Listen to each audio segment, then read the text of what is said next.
Welcome to Turnpike Sports. I'm Dave Weischadle, and as always, I'm joined by my producer and co-host, Doug Weischadle. Doug, we didn't get a chance to talk about it because the show was released before the terrible accident with Tiger Woods, but absolutely horrific accident. Our best wishes go out to Tiger Woods and his family for his speedy recovery. And watching the news, he's recovering from not only the crash, but also some of the procedures he's had to help him recover from that crash. It was... single car crashes seem to be some of the worst out there. Apparently, that was it was a terrible road. Apparently, lots of accidents on that road. It's a slope going right or something like that. But a lot of accidents occurring on that road. Hopefully they'll fix that road. I know there's some reports coming out that they're going to try and do something with that road with regard to construction and things like that. So hopefully that's the last accident that occurs there. Yeah, it seems to be a very dangerous part of that neighborhood that he was in, and it just happened, to him. And it's sad to see, and it's equally sad with the other accidents that's happened before that in that area. Sure. But glad to see that a neighbor was around to actually report it that quickly, and the first responders were there within minutes. Absolutely. The first responders were amazing. The speed that they got there and extricated him from the car and got him to the hospital. Kudos to the first responders, as always. Well, we got a full show for you. We have a By the Numbers segment coming up, and also we have our Turnpike Sports Book Report, where we talk about what's going on in the sports books across the country. It's been a busy week in sports, so let's take a trip down the Turnpike. Today's trip down the Turnpike is brought to you by Drizzly, your online liquor store. Available in over 95 cities across North America, Drizzly offers a huge selection and competitive pricing with a side of personalized content. Now there's no need to leave the house. Get alcohol delivered in less than an hour by Drizzly. Head on over to drizzly.com and order today. And now get $5 off your first order of $20 or more when using our promo code DRINK19 at checkout. Shop beer, wine, and liquor with drizzly.com. Exit 1. This week we're going to talk about sports books going public.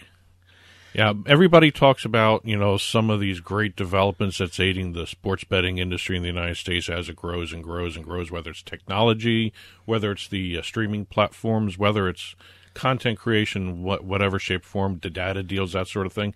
I think probably the biggest trend, the biggest benefit for the sports betting industry has been this idea of taking your sports betting operating company public. It's interesting because I have some stocks in the like the casino and the sports betting industry, and it's interesting to see the change of thought with a lot of stockbrokers. When I first bought some casino stock, stockbrokers used to call that vice stocks. They still do. But not the guy I have now, because the younger guys are kind of hip with it. They see the benefit in buying casino stocks or sports betting stocks, but there was always that stigma, especially with that term vice stocks. So I'm glad to see the whole idea of it is changing. Well, it's interesting because they're going public in two different ways too. Some of them are doing deals with these special purpose acquisition companies or SPACs. Mm-hmm. Others are just going the traditional IPO route. And it's always fun to see exactly how these companies make these decisions. We've got a couple big ones that either have happened or will be happening, or could be happening, I should say. First one is theScore, the Canadian company, theScore Media and Gaming. They actually went through a traditional IPO, and they are now not only listed on the Toronto Stock Exchange, but they are also on the NASDAQ Stock Exchange in the United States under the symbol SCR. Oh, okay. I got to check them out. They actually launched last week. Price was $27 per share U.S., and I think it was 6 million Class A shares were done by the underwriters for this deal. There was original talk about maybe 5.2 million shares, that sort of thing, but they decided to go with 6 million, $27 per share.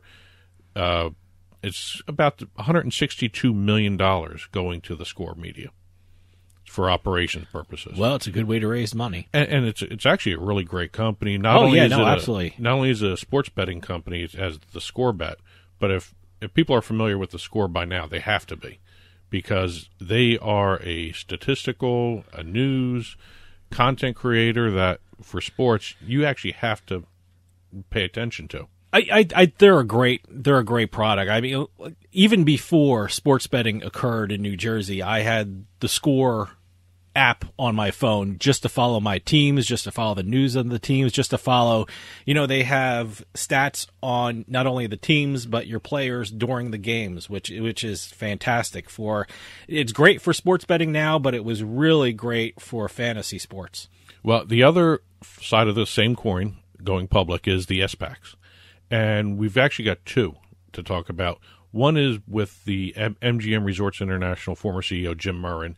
He's going to be forming an SPAC to do some acquisitions for gaming and sports betting companies and content. That is still being formed right now. He's working with Chris Grove, sure, who we're familiar with. The other one is Sport Radar, and they've been talking about going public and these SPACs with Sport Radar for a couple years now. Sport Radar is everywhere. I mean, if you look at, I think ESPN, I forgot which show used them, or maybe it's that Fox show. Pretty much everybody uses their data. Yeah, if you look at the end of any important sports betting television show or any important sports betting property, entertainment property, you're going to see the word Sport Radar probably on it. Well, their big things are the data streams, sure, and also the integrity issues. Mm-hmm. So, but Sport Radar has been, circling around going public for a couple of years. Back in 2018, when they were formed, they were valued at $2.4 billion. That was a couple of years ago. And last year, a couple of SPACs had approached them to do the merger and going public thing, and they were, at that time, valued at, $8 billion. Wow. Okay. Now, right now, this year, in 2021, they are now revisiting that issue of whether to go public through SPACs or traditional IPO. Right now, they're valued at over $10 billion. 10 to 12 billion is what the range a lot of different places are saying. So they have grown by leaps and bounds since 2018 when they launched. See, wouldn't you think that Sport Radar would just do a traditional IPO? I mean, I think they're big enough, and I think they have the name to stand alone with the traditional IPO. Why would they want to go to an SPAC? Is there something beneficial for an SPAC? Because SPACs can outbid other people. Sure, I guess. And traditional IPO would give them less money. A traditional IPO for Sport Radar had been valued at around $6 to $8 billion. I'm sorry, I misspoke there. But with a SPAC, they're looking at 10 to 12 billion. So extra $4 billion in your pocket's not a bad thing. It's not bad. I mean, SPACs are everywhere anyway. Sure. Cannabis industry is big with them right now. Even the adult entertainment industry, Playboy Enterprises, they got delisted a couple years back from the New York Stock Exchange. They used an SPAC to get back on the New York Stock Exchange. Okay. So that's a hot trend, these special purpose acquisition companies. So, keep an eye on Sport Radar. You got the ETFs looking at it too, like Bets and a couple of other ones from Roundhill Investments, that sort of thing.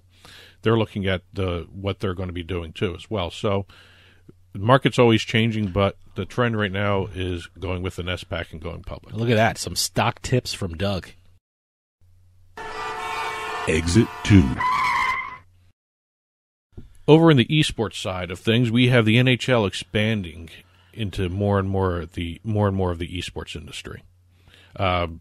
Everyone has been watching some of the deals some of the different NHL teams have been doing with esports. Especially, I think a couple of them did some deals with Esports Entertainment Group, where they do the esports tournaments branded for the hockey teams. Okay. The NHL as a league has now entered into a deal with a company called DreamHack Sports Games. Now, DreamHack Sports Games is a European company that basically creates esports leagues based upon the traditional sports games.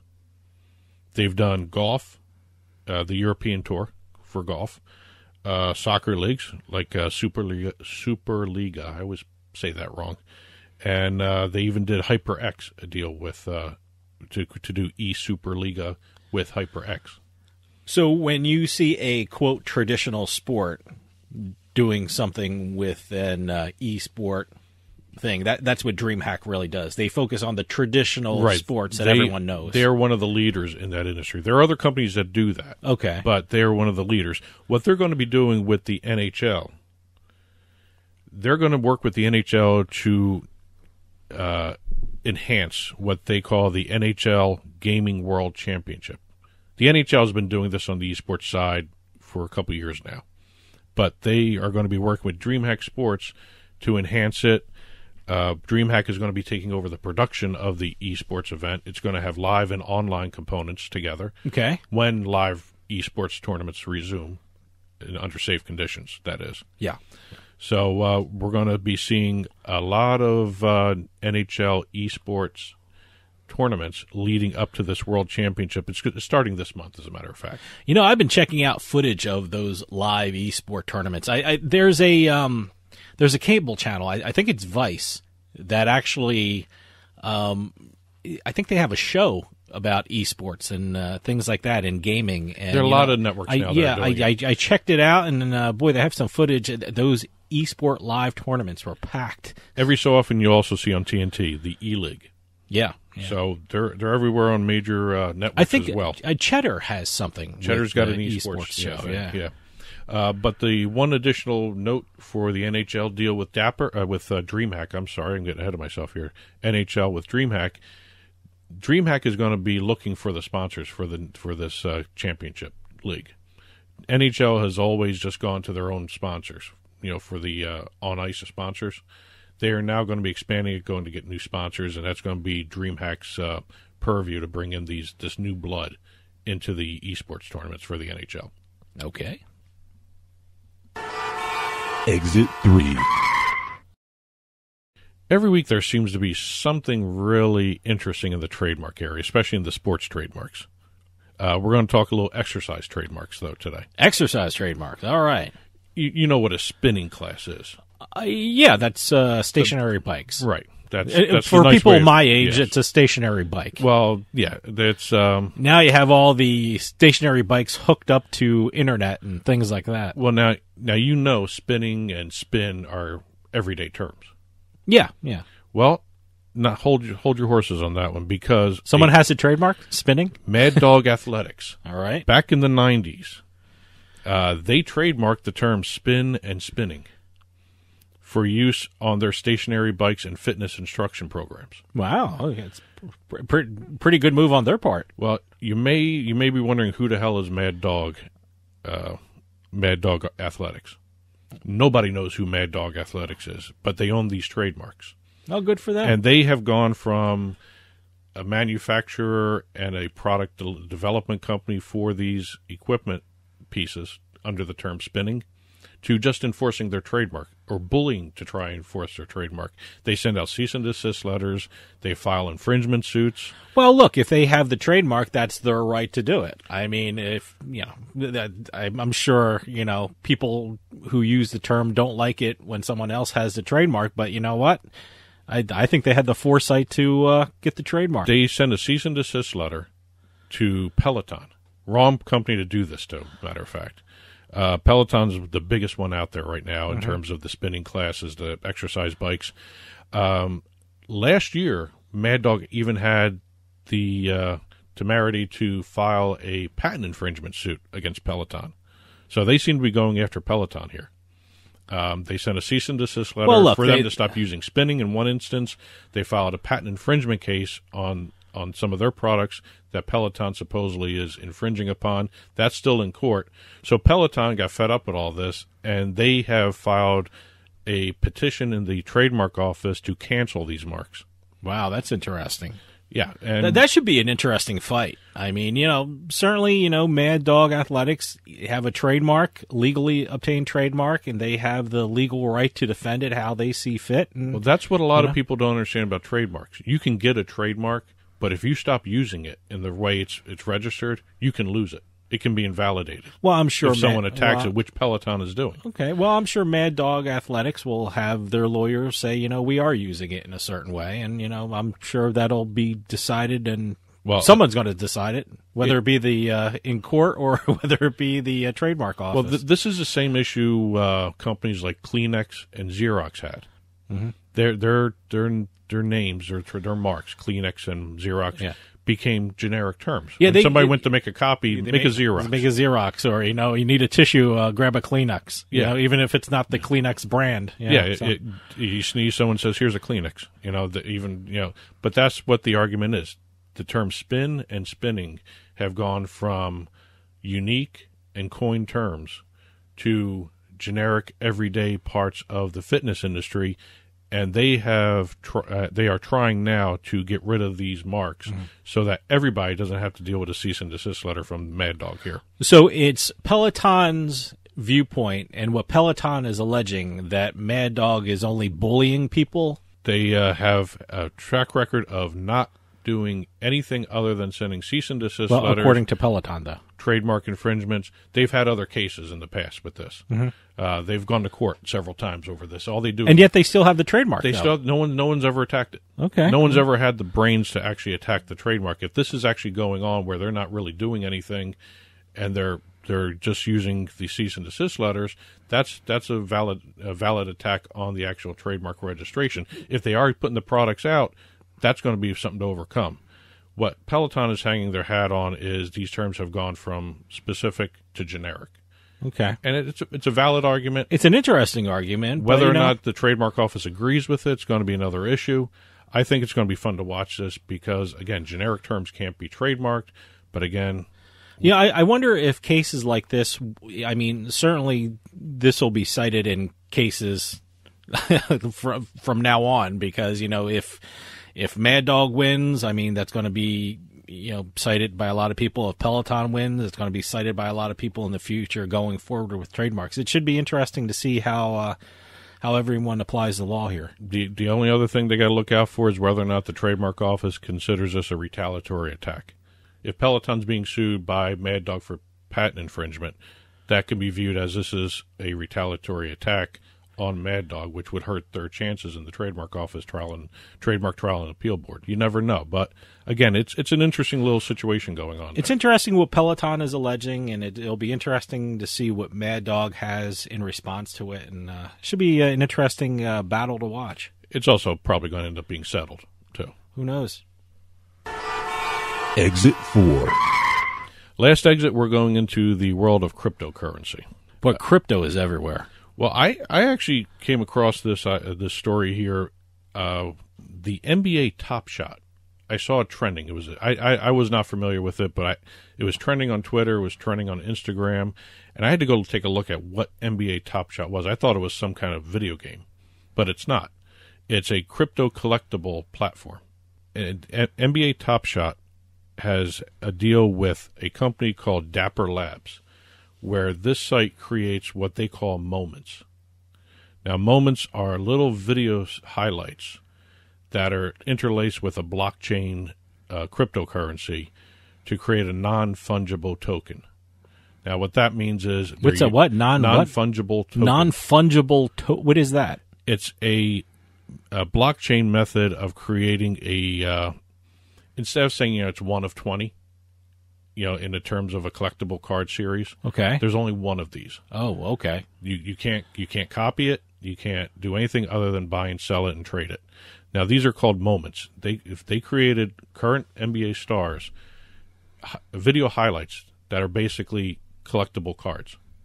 People can buy and sell these little video moments between each other on this platform called Top Shot. Now, what caused Top Shot to trend was there was a 7-day period at the end of February. At the end of February here, they generated $53.9 million in sales just by the buying and selling and trading of these NBA Top Shot moments. 7 days, $53 million. Wow, that's a lot. That's incredible. They brought in 33,000 new users, roughly almost 475,000 transactions on buying and selling these NFTs. That's the shorthand for non-fungible tokens. Okay. So how long are these video clips? I mean, these aren't really long, right? No, these are just highlight clips. All right. Okay. Basically, you see someone dunking like a spectacular dunk. Yeah. That would be a moment captured by NBA Top Shot where you can buy it. Wow. You can bid on it, buy it, sell it, trade it, whatever you want to do with it. Okay. Think of a a collectible card, and you ever see the action shot in the cards?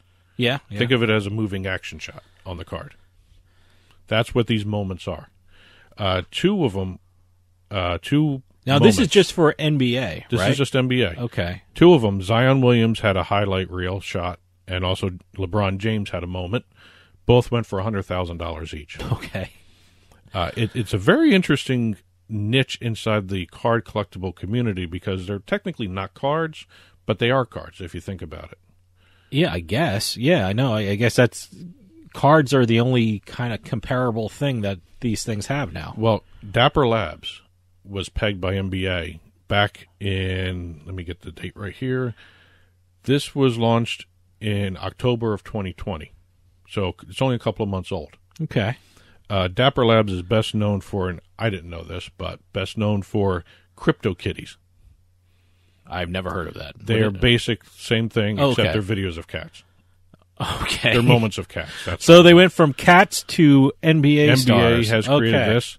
So they're going to be doing all of this. This is basically being considered the largest NFT market ever in the history of blockchain non-fungible token markets. And it's gotten so good that they're incorporating the Top Shot Moments platform into NBA 2K.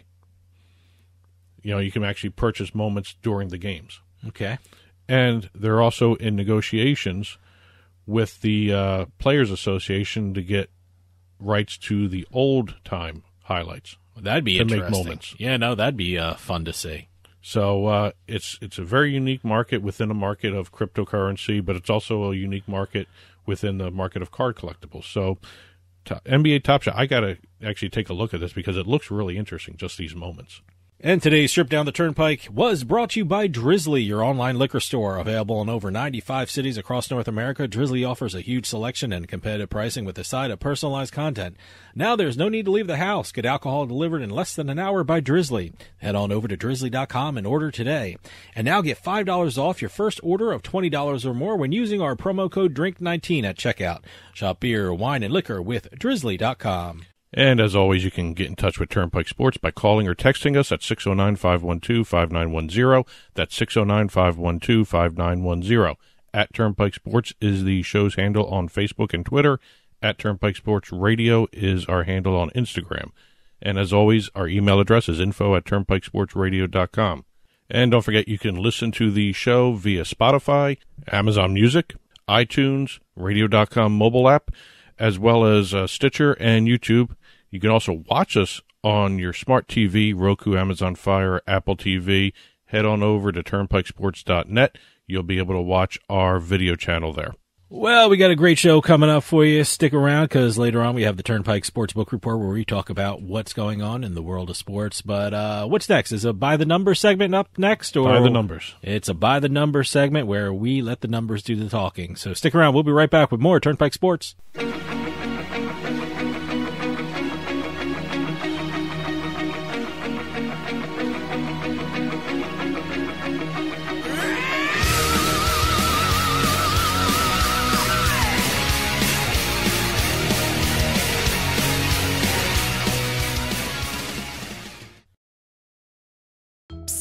Yeah, you, come here. Haven't you heard? We don't need to hide anymore. Now, we can shop privately for adult products at adamandeve.com. They've got massage oils, lingerie, and lots more we can't mention here. Use offer code SPICE404. They'll give you 50% off almost any one item, 3 free DVDs, free mystery gift, and free shipping. That's 50% off, free shipping, and more. Private shopping starts at adamandeve.com. Today's Trip Down the Turnpike is brought to you by Drizzly, your online liquor store. Available in over 95 cities across North America, Drizzly offers a huge selection and competitive pricing with a side of personalized content. Now there's no need to leave the house. Get alcohol delivered in less than an hour by Drizzly. Head on over to drizzly.com and order today. And now get $5 off your first order of $20 or more when using promo code DRINK19 at checkout. Shop beer, wine, and liquor with drizzly.com. I owed the IRS $10,000. The IRS garnished my wages. They put a lien on my house. I'm self-employed and didn't report all my income. They claim I owe a lot more than I do. The IRS is the most powerful collection agency in the world. They do not give up until you pay.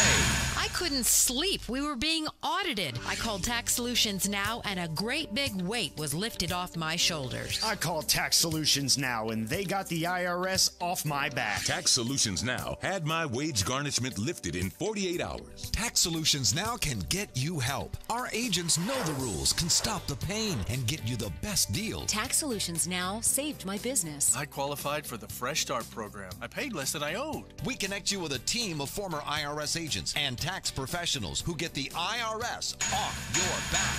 Time is running out. Call Tax Solutions now. Call 800-297-9788. 800-297-9788.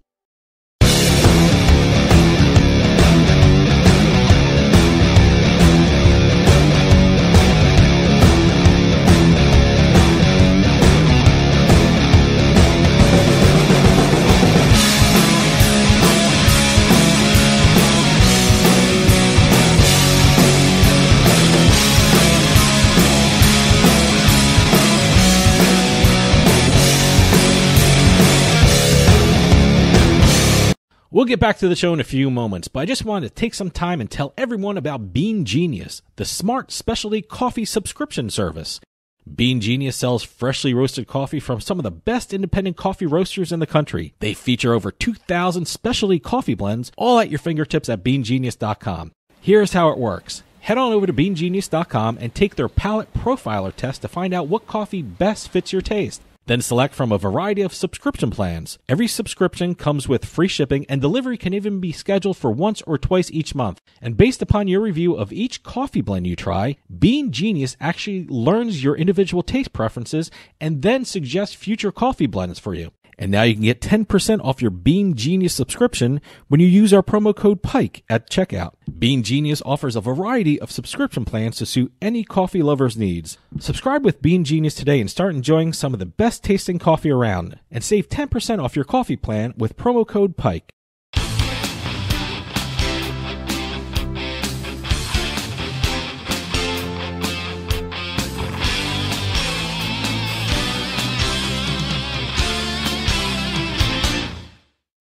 And By the Numbers is sponsored by Play Sugar House Online Casino and Sportsbook in New Jersey. Sign up at playsugarhouse.com/Pike and get a first deposit match of up to $250. Enjoy the casino experience online. Play Sugar House offers over 400 games online, slots, table games, hey, even bingo. It's like being in a casino without leaving your home.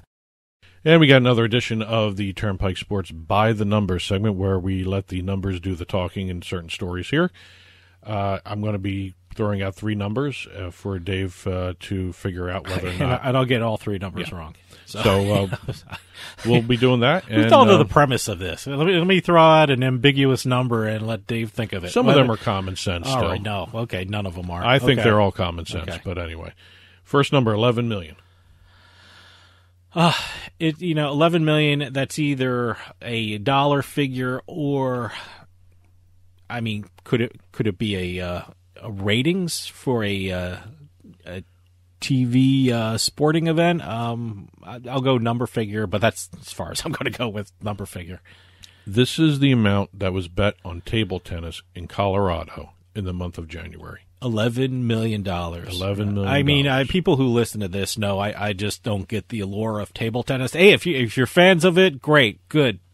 Enjoy it. Bet on it all you want. Hopefully you win a lot of money in table tennis. But I tried it early in the pandemic, and I just couldn't get into it. But where is this now? Is this Colorado? This is Colorado. Because I've heard Colorado loves their table tennis, which is fine, which is great. It's a international sport with a lot of fans. So I just couldn't get into it. The actual handle for betting on table tennis in Colorado in January was $11.82 million.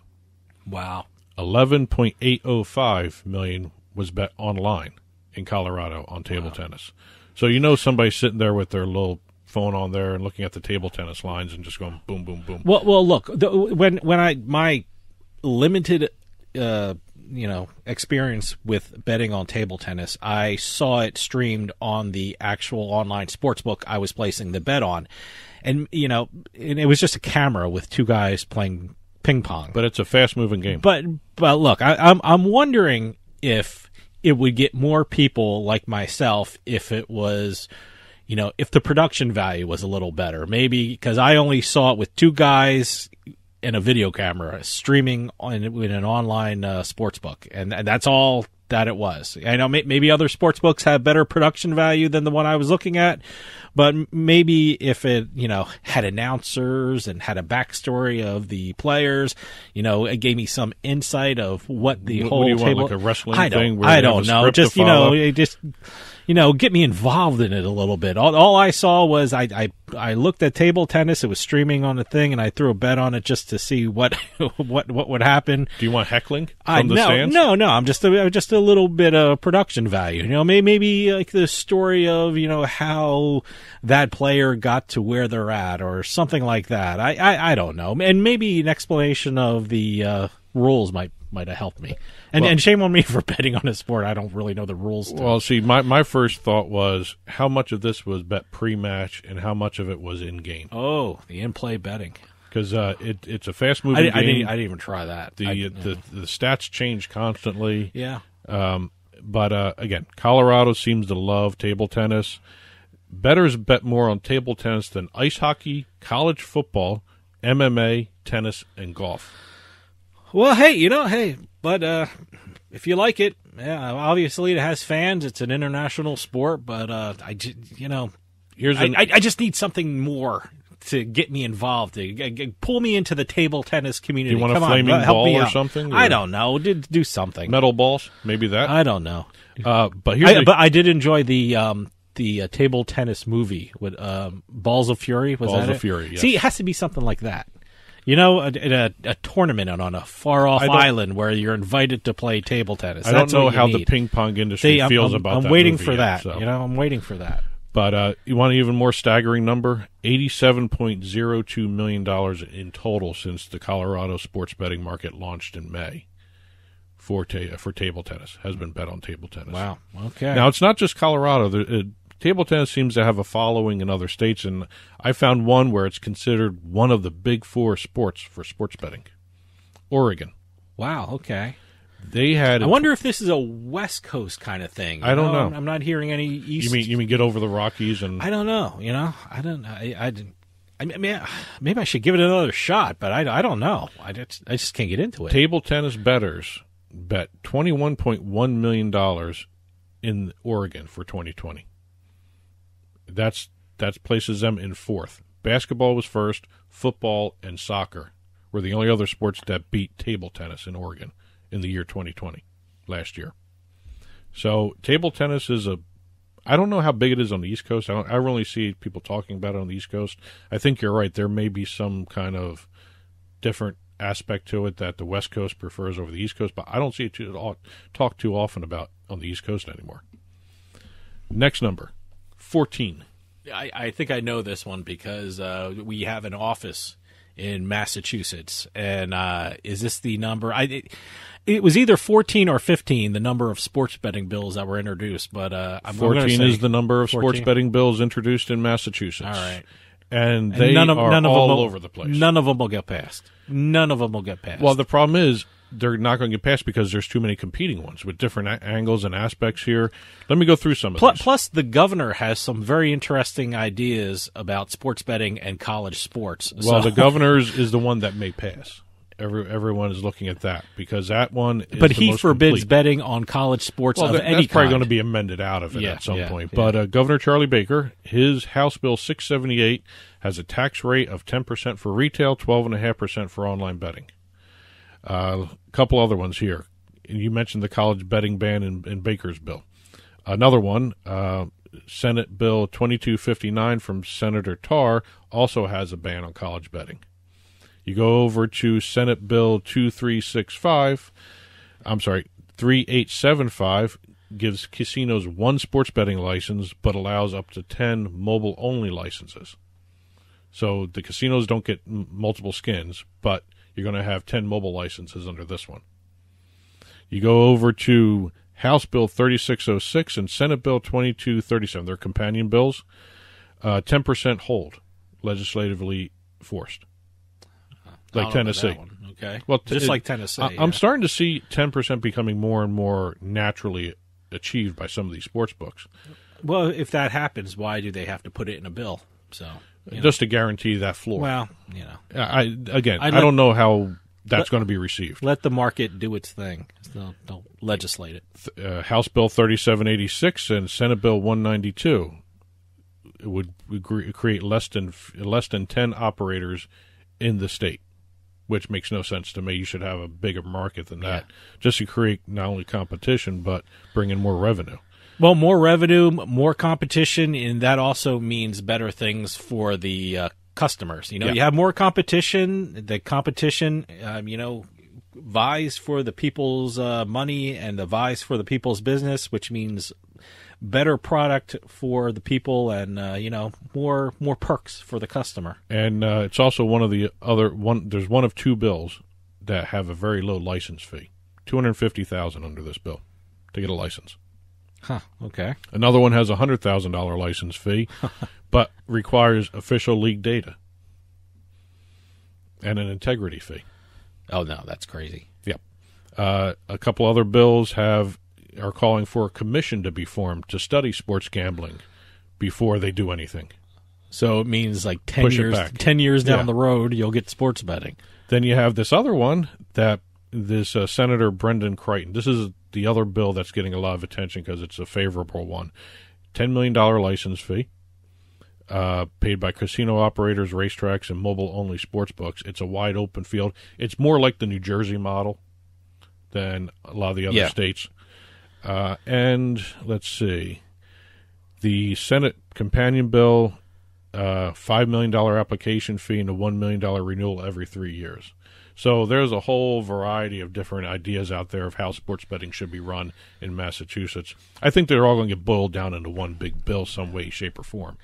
What Massachusetts should do is look around the country. There are a lot of states that have sports betting. Pick out your favorite one. Pick out the one that everyone is happy with, and and see the results of that sports betting state with their rules. And pick one of those. The one thing that's missing in this hodgepodge, use that as a model. 14 bills. I don't see any of them saying the sports teams should get them. Which state said that? There's a couple of them. There's Florida now. There's Texas. There's Arizona. I was thinking of Texas. Yeah. Yeah. They're all. That's one of the new trends to give the sports betting teams. Virginia.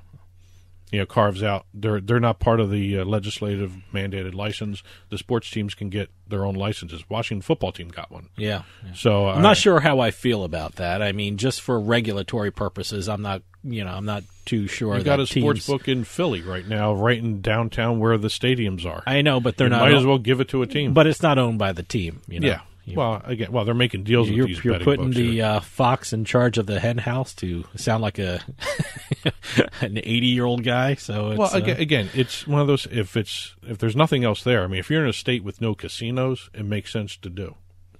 But if you've got casinos like Texas, Virginia, and Tennessee don't have casinos, that makes kind of sense to give it to the sports teams for now. And then, open up the casino gambling stuff. But, again, Florida is going to be an interesting one to watch if they actually allow the sports teams to run the sports betting industry there.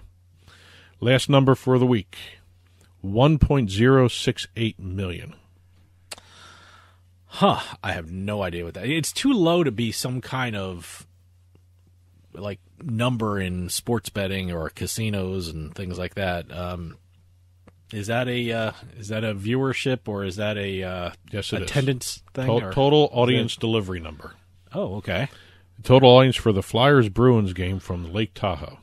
That was an awful game. Yep.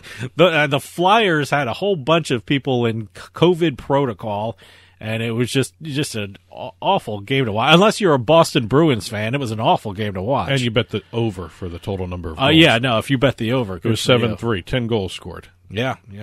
But that was the 1.068 million viewers made it the most watched NHL regular season game ever on an NBC Sports Network. Wow. Previous record was 978,000 viewers earlier this year, as a matter of fact. Penguins Flyers. Wherever the Flyers are, they seem to generate an audience for NBC Sports Networks. I wonder how much of that was a curiosity factor, because the day before the game was postponed because of the weather conditions. When I say weather conditions, it meant it was too sunny and it affected the ice. I wonder if the ice didn't affect the ice; it melted the ice. Well, no, but I always wonder if a lot of people tuned in just to see, what would happen. I mean, look, Philly and Boston always bring in big numbers, but I was just wondering if more people around the country were curious to see how the ice would hold up in the outdoor game, because the day before it didn't hold up very well. Well, the other numbers, if you break it down even more, are more interesting. 1.019 million people watched it via TV only, no streaming. Oh, okay. The first time that an NHL regular season game exceeded 1 million TV-only viewers. First time. Truth be told, I don't think I've ever watched a streamed hockey game. I've always watched it on television, So, I mean, I've never watched a streamed hockey game on my phone or my tablet or my computer. I should say it like that. Well, it was also the most streamed NHL regular season game in NBC Sports digital history.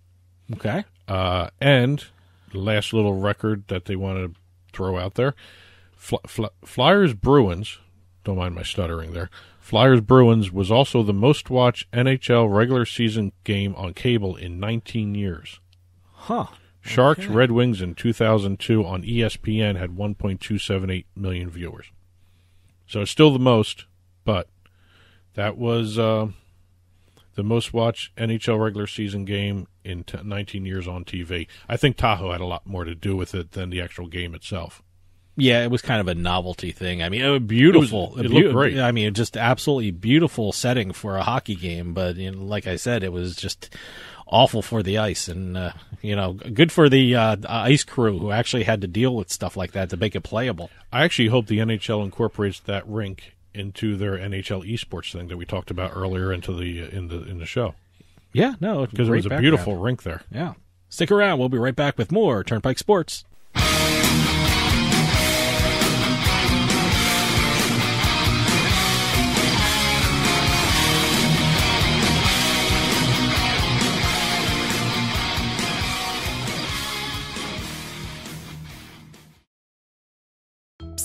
Yeah, you, come here. Haven't you heard? We don't need to hide anymore. Now, we can shop privately for adult products at adamandeve.com. They've got massage oils, lingerie, and lots more we can't mention here. Use offer code SPICE404. They'll give you 50% off almost any one item, 3 free DVDs, free mystery gift, and free shipping. That's 50% off, free shipping, and more. Private shopping starts at adamandeve.com. Attention seniors with Medicare. This is an important announcement. Did you know you may qualify for a monthly Social Security rebate? Did you know you may qualify for a $0 monthly premium? That's right. You may qualify to get $135 added back to your Social Security check each month. Just call the Medicare benefits line to get your options. It's a free call. You may also qualify for $0 premiums, dental coverage, vision coverage, hearing coverage, and prescription drug coverage. With this type of plan, you don't need Medicare supplement insurance. Call now because you deserve to get the most from your Medicare benefits, including a rebate to your Social Security check each month. Agents are standing by with free information regarding Medicare benefits. It's a free call with no obligation, but it could mean big savings for you. Call the Medicare benefits line now to see if you're eligible for a Social Security rebate. Call 800-574-6770. 800-574-6770. Now that we're home more than ever, we need to feel safe. Call it a sign of the times or the world we now live in. What do you want to keep safe? The people in your life? What do you want to protect? Your possessions, the things that belong to you, the things that you've worked hard for. Wouldn't it be nice to have tested, trusted 24/7 protection? Peace of mind, real protection that's always there for you and your whole family? Well, now you can with one of our state-of-the-art home security systems. Everyone thinks their home is safe until the unexpected happens. Help protect your home and loved ones today with the affordable next generation in home security. To help keep your family and property safe, call 1-800-520-4068 now. Representatives are standing by to assist you. That's 1-800-250-4068. 1-800-520-4068.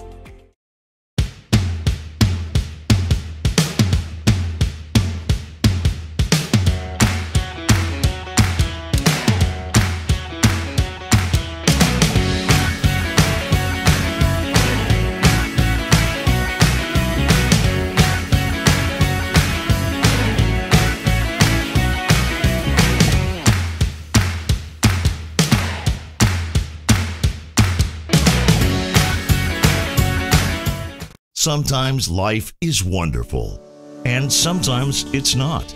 Cherish the good, but always be prepared for life's challenges. If your employer doesn't supply health care coverage and you don't qualify for Medicare or Medicaid, you need to give us a call right now. Private health care is private health insurance for ages 65 and under with medical, dental, vision, and even prescription coverage. To get the coverage you need, call the number on the screen now.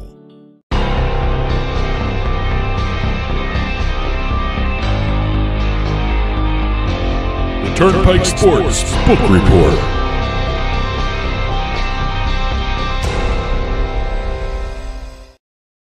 The Turnpike Sports Book Report is brought to you by BorgataSports.com. Your favorite casinos now, your favorite sports book available anywhere in New Jersey, BorgataSports.com.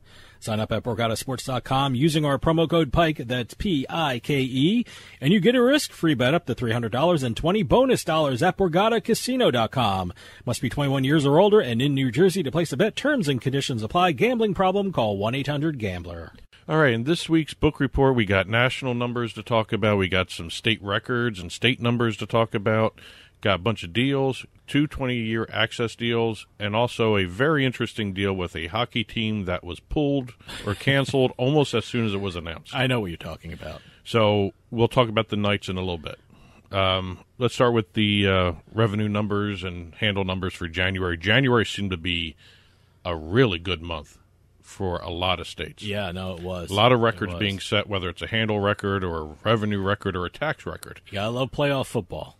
Well, that's all I'm going to say. That's my opinion, and without looking too deeply into the numbers, but playoff football is always a good draw. I think it's everything. It's not just playoff football, but it's well in the East. You know, you have the winter months, and it was a terrible. You still have hockey. You still have of snow. Everyone's staying inside. You know, have the pandemic. Not a lot of places to go. The one thing I think did help a lot of the betting was the extra playoff game in the NFL. Oh yeah, they had the 2 extra ones. I think it was 3-3 on Wild Card Weekend. Sure, yeah. So they did have a lot of extra stuff, but Nevada came in with an interesting number. They fell just short of a handle record, $646.6 million and change.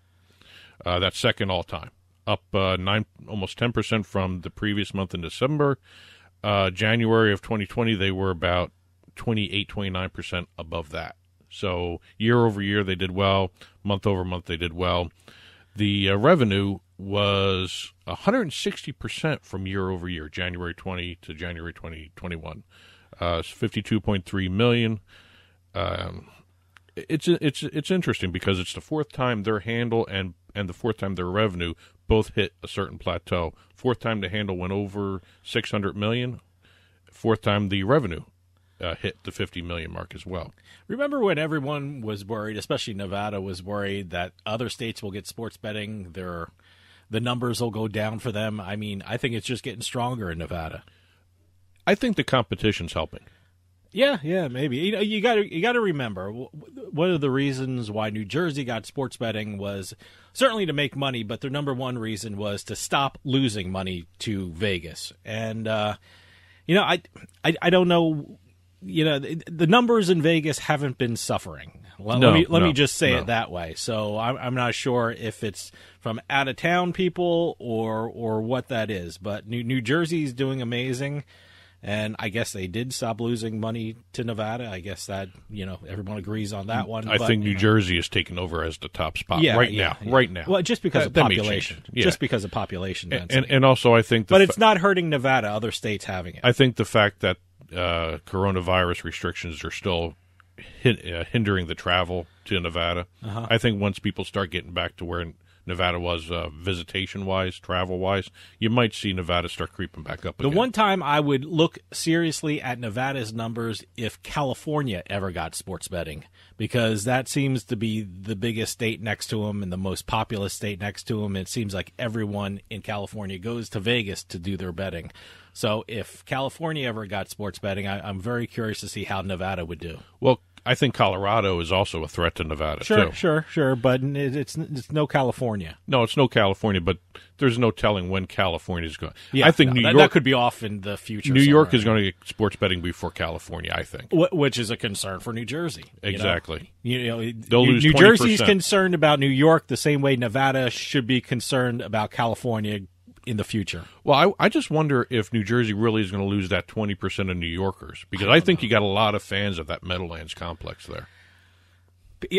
It's a fun place to go. I mean, unless New York City gets an actual sports book inside of the New York state line, I think FanDuel and PointsBet, who own the Meadowlands, who does the Meadowlands sports books, are going to do just fine. I'm curious to see how the Hamptons casino might impact a lot of things, too. I mean, it was just announced. I don't know when it's going to be actually opened. Yeah. But that might actually impact a lot of the Long Islanders going to the Meadowlands. Sure. Because I know that's a Jets area, and a lot of Long Islanders go to the Meadowlands. Even if they can't get in, they go to some of the bars around there. Yeah, that's a couple years away, so that should be interesting to watch. And they're not going to have sports betting. Not right now, anyway. Yeah. And like I said, New York hasn't even passed anything for sports betting. But Colorado... For online sports betting. Sports betting. Well, even in the eastern part of the state. Yeah. I mean, they have sports betting, but you want to travel 6 hours. So far upstate New York. Yeah. You got to travel 6 hours just to place a bet. Yeah. Legally, anyway. Otherwise, you go to New Jersey, which makes more sense anyway right now. Colorado, let's talk about that for a second. $326.9 million handle in January. That is a strong showing for that state. It's not as big as it has been in the past, but it is a record, in terms of West Coast style sports books. So they have a handle record. They have a handle record of $326.9 million. They also brought in $23.14 million revenue, which is a record. Is that gross or? That's gross, and then a net revenue record of $11.73 million. It's interesting to see Colorado because it's almost like a mirror image of what New Jersey is. Yeah. To a certain extent. I think the mobile sports betting is more what people want out there, more so than New Jersey. I think a lot of the snow in Colorado may hinder travel to some of the casinos. But a lot of fans of table tennis too, so that helps too. 98. I'm halfway joking, by the way, but table tennis is doing great in Colorado. 98% was done online. Well, that makes sense. Yeah. That still has to do with COVID. COVID and also winter in Colorado. A lot of snow, like I said. I was in Colorado once in October, and it snowed. Colorado went over $1.5 billion in their 9 months of existence. That's one of the quickest to that mark. That's fast. That's very fast. Looking around the country here, Tennessee had a record revenue, $21.8 million. That's the operator revenue, brought in about $4.3 million in state taxes. They had a handle of $211 million in January. That's up 16% from December. We don't talk about this state a lot, but they set records in January. Arkansas. Oh, wow. Okay. I know I'm skipping around the country here a little bit. Let's give them a little press. What did Arkansas do? $7.1 million in handle. And that's a record. That's a record for the state. Congratulations, Arkansas. Also, a revenue record of $1.39 million. That's up 32% from December and almost 450% from January of last year. Okay. That's a crazy number. We don't talk too much about Arkansas too much. Well, and, it's one of those things where we probably should keep an eye on that. And hey, they set a record. Congratulations, Arkansas. New Hampshire also set a record for handle of $59.8 million in January. Right now, is it all DraftKings up there? That's the mobile stuff, That's just the mobile. That's all DraftKings. $49.4 million handle of mobile. Retail handle of $10.4 million. It's the first time the retail sports betting cleared $10 million. So that's an unusual That's stat very from there. interesting. In January in New Hampshire, they get a lot of snow, so people are braving the elements and going out and placing their bets. Good for them. And it's their fourth straight month of $4 million or more in revenue. So they're getting a really solid sports betting industry in New Hampshire. Well, they have absolutely no competition up there. No, Which, that's true. Let's be honest. They have Rhode Island, but Massachusetts is the state between Rhode Island and New Hampshire. So, but that's the only state in the northern part of New England. If you're talking New England, I'm curious to see when and if Connecticut comes into play. They have the facilities. I would think this year.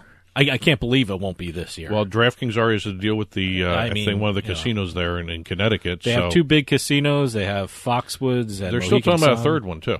Yeah, I mean the two tribes coming together to get a third one. Well, my point is they can quickly. Yeah, they can jump into sports betting. Well, both mobile and like retail. I said, DraftKings already has an access deal. Yep. So, and Vermont may come into play too because Vermont has really nothing except a lottery. See, we were talking about New York is a worry for New Jersey, and California might be a worry for Nevada later on. Vermont will be a worry for New Hampshire because they're right next to each other, and they're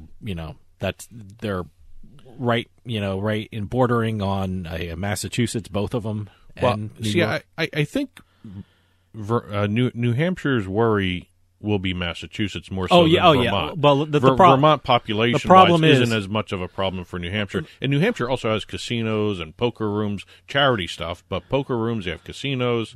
But the thing is, Massachusetts is probably farther down the road for sports betting than Vermont is. I would think Vermont might go quicker with sports betting than Massachusetts. Well, if you think also about it, if Vermont ever launches... I could be wrong, but it feels like Vermont Massachusetts is nowhere near. No, 14 bills in their legislation. They're nowhere near.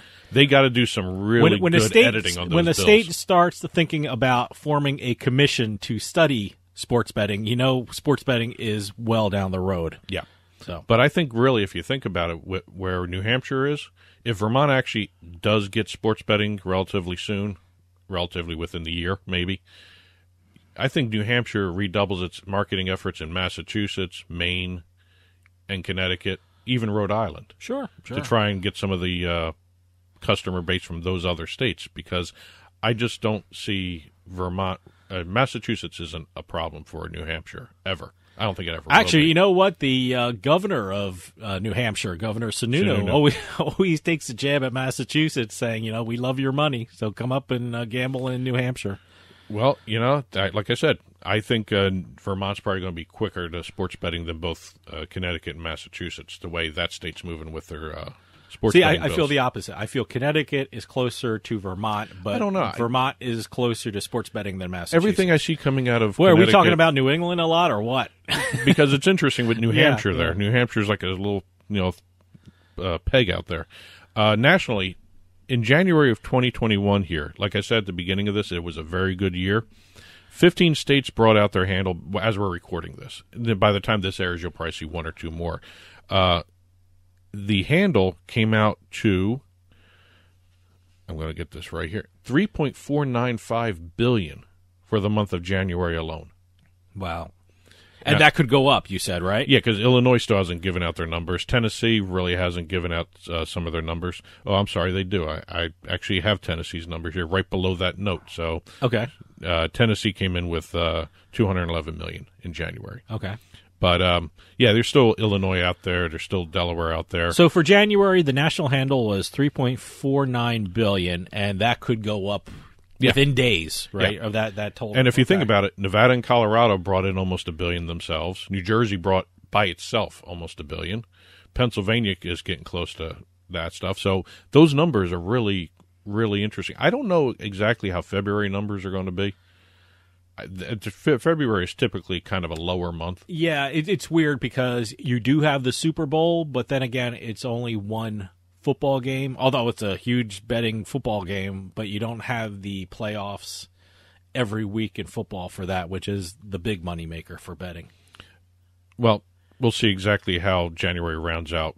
But again, in a couple weeks. Illinois takes 2 months to report, a month back. So, okay. Anyway, legislation real quickly. Alabama. We don't talk about Alabama at all. For this stuff. I don't remember talking about Alabama. They now have authored a state constitutional amendment authorizing charitable bingo, casinos, sports wagering, and a proposed state lottery. So they're jumping in with both feet. Well, into good the for them. pool. They're really embracing this. Yeah. So we'll see. I hope they are. Alabama is the one state that has nothing. Yeah. And Hawaii. And I don't know about Alaska. Yeah. I don't know too much about. See, I didn't know gambling. Alabama didn't have a lottery. Alabama I has always nothing. think that every state has a lottery, and they don't. Hawaii doesn't, and apparently Alabama doesn't. Well, we'll see what happens in Alabama. Illinois, one last piece of legislation. There's a whole bunch of other legislative moves going on, but Illinois, there was a bill filed to allow sports betting participation by women's pro sports teams. What does that mean? You mean they're allowed to advertise WNBA, sports Chicago betting or Sky, make deals? Make deals to do Okay. licensing. Chicago Sky, which is WNBA, the women's pro basketball team. Okay. Chicago Red Stars, which is the National Women's Soccer League team. All right. To get okay. sports betting licenses. All right. Okay. So, we'll see where that goes, but that was a nice little interesting introductory bill for women's sports teams, specifically focused for them.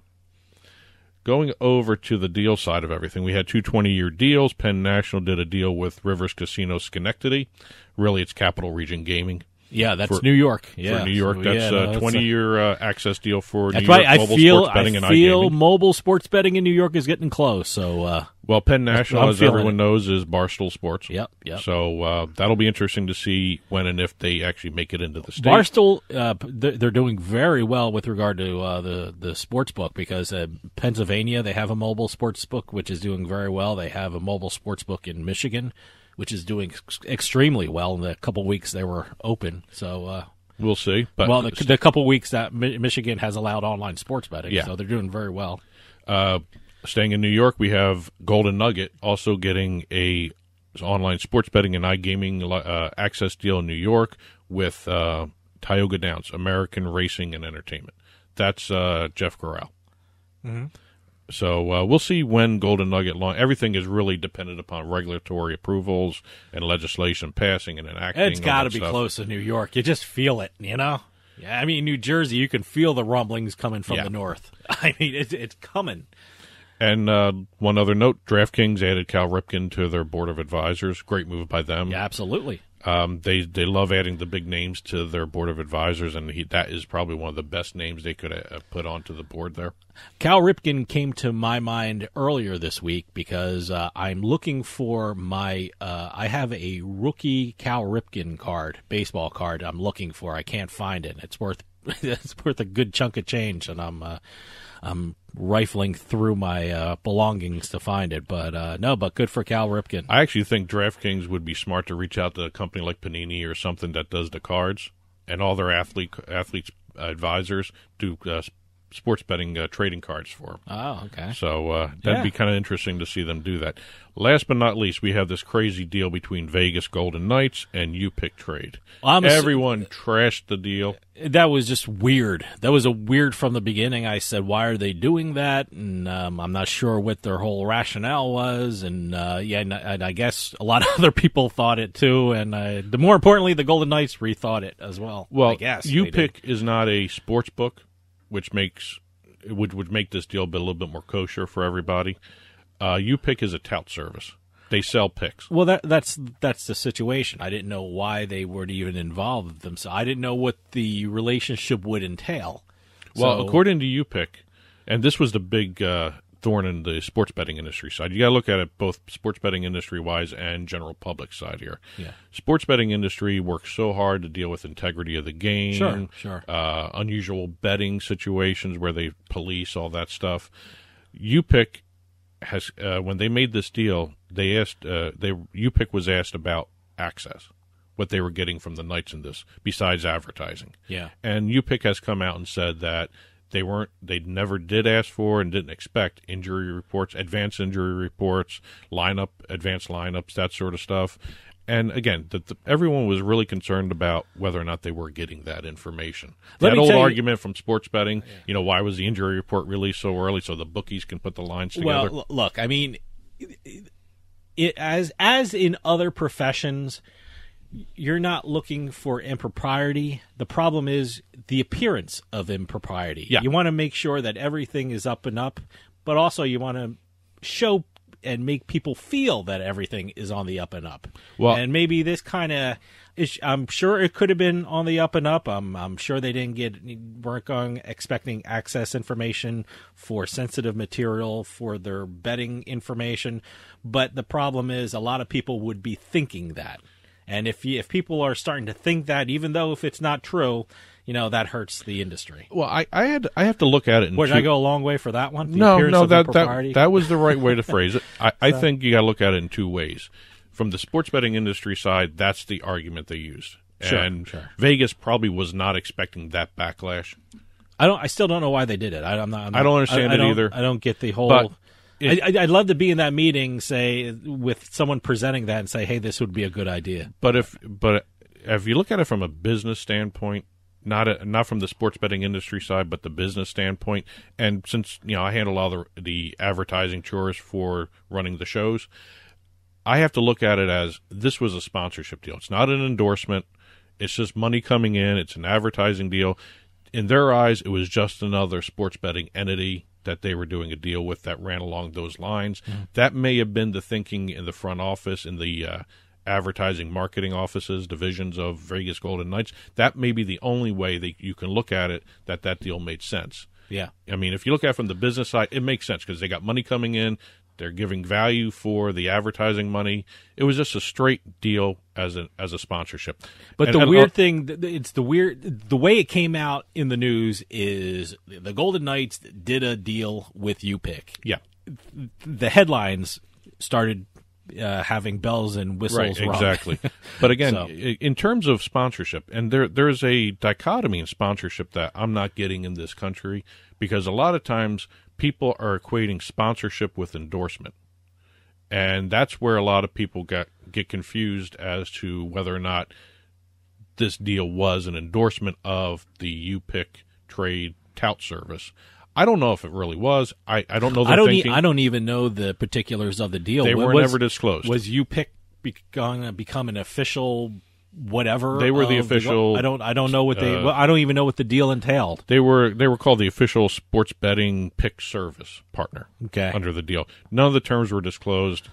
Well, that's what we think. That's what one reporter said. That no, that's what the deal was reported as. Okay, the official sports pick service partner. Well, that's of the what it Vegas was Golden reported Knights. as. They could deny that too. Well, again, the deal's dead. But again, it's a matter of sponsorship versus endorsement, and also whether or not this was an integrity issue waiting to happen, which it was, I think. Probably. Down the road, whether or not to start off that way, who knows? But down the road, I think you would have had the integrity issues.